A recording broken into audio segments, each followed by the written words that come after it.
Hello guys, നമ്മളിപ്പോൾ പോകുന്നത് തിരുവനന്തപുരത്തേക്കാണ് കേട്ടോ. കുറേ നാളുകൾക്ക് ശേഷമാണ് ഏട്ടൻ്റെ നാട്ടിലേക്കൊരു യാത്ര.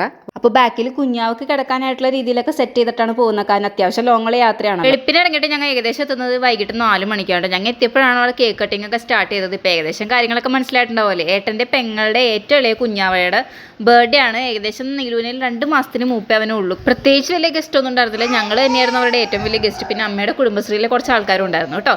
അങ്ങനെ നമ്മൾ കേക്ക് കട്ടിംഗ് ഒക്കെ സ്റ്റാർട്ട് ചെയ്തു. ഇതാണ് നിലങ്കും കുഞ്ഞാവയും കൂടെ പിന്നെ കളിയോട് കളി. ഇവനാണെങ്കിൽ ആദ്യമായിട്ട് നിലങ്കുനെ കണ്ടതിൻ്റെ എക്സൈറ്റ്മെൻറ്റും നിലങ്കുവിനാണെങ്കിൽ ആദ്യമായിട്ടൊരു കളിക്കാൻ കൂട്ടുകാരനെ കിട്ടിയതിൻ്റെ സന്തോഷം. പിന്നെ അങ്ങോട്ടും ഇങ്ങോട്ടും തല്ലുപിടുത്തായി ഇടിയായി. ഇതിൽ നിന്ന് എനിക്കൊരു കാര്യം മനസ്സിലായി. എൻ്റെ മോൾ അത്രയ്ക്ക് അക്രമാസക്തിയല്ല, പക്ഷേ ലല്ലുക്കുട്ടിനെ ചിരിച്ചുകൊണ്ടുള്ള ആക്രമണമായിരുന്നു കേട്ടോ കാണാൻ. ബർത്ത്ഡേക്കാരൻ്റെ പേര് പറഞ്ഞില്ല അല്ലേ, വീട്ടിൽ വിളിക്കുന്ന ലല്ലു എന്നും ശരിക്കുള്ള പേര് അറിയോ. ഈ തെന്നി വന്ന് ചരിഞ്ഞ് കിടക്കുന്നതിനാണ് ഈ വീട്ടിലത്തെ ആദ്യത്തെ പൊന്നോമന എന്ന് വെച്ചാൽ ചേച്ചിയുടെ മൂത്ത പുത്രൻ സച്ചിക്കുട്ടൻ.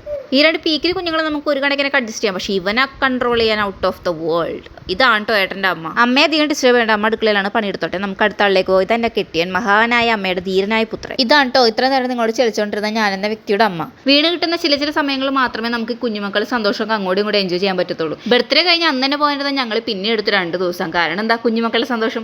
ഇവൻ രാവിലെ തന്നെ ഇറങ്ങിയിട്ടുണ്ട്. മാമനെ കിട്ടിയാൽ പിന്നെ അവൻ വേറെ ആരും വേണ്ട, ഭക്ഷണം വേണ്ട, ഒന്നും വേണ്ട. രാവിലെ തന്നെ പട്ടം ഉണ്ടാക്കി കൊടുക്കാൻ പറഞ്ഞിട്ട് വന്നേക്കാണ്. കൊച്ചിനെ കുറ്റം പറയാൻ പറ്റില്ല, കാരണം ആ ഏരിയയിൽ കളിക്കാൻ കൂട്ടുകാർ അവന് കുറവാണ്. അതുകൊണ്ട് തന്നെ പിറ്റേ ദിവസം രാവിലെ തന്നെ ഞങ്ങൾ ലുലു മാളിലും ബീച്ചിലൊക്കെ പോയി ഉണ്ടായിരുന്ന കുറച്ച് ദിവസം കളർഫുൾ ആക്കി കേട്ടോ. സച്ചിക്കുട്ടനാണെങ്കിലോ പെൺകുട്ടി വേണമെന്ന് ആഗ്രഹിച്ച് നിളകുട്ടിയെ കിട്ടിയപ്പോഴത്തേക്കും അവന് വല്ലാത്ത എക്സൈറ്റ്മെന്റ് ആണ്. അവൾ എന്തിടണം, എന്ത് ഡ്രസ്സ് ഇടണം, എല്ലാം ഇങ്ങനെ ഇട്ടാൽ മതിയോ മാമി, അങ്ങനെ ഇട്ടാൽ മതി, വലിയ പൊട്ടാണ് ചേരണം, ഒക്കെ അവന് അഭിപ്രായങ്ങളായിരുന്നു കേട്ടോ. എന്തായാലും ലല്ലുക്കുട്ടനാണെങ്കിലും അവൻ്റെ അമ്മയും നിളങ്കൂനെ എടുക്കുമ്പോഴത്തേക്കും ഭയങ്കര സങ്കടമായിരുന്നു കേട്ടോ. എന്തായാലും കുഞ്ഞു നല്ല ഓർമ്മകളായിട്ട് ഞങ്ങൾ തിരുവനന്തപുരത്ത് നിന്ന് എറണാകുളത്തേക്ക് തിരിച്ചപ്പോൾ അത്രേ ഉള്ളൂ. ബബ.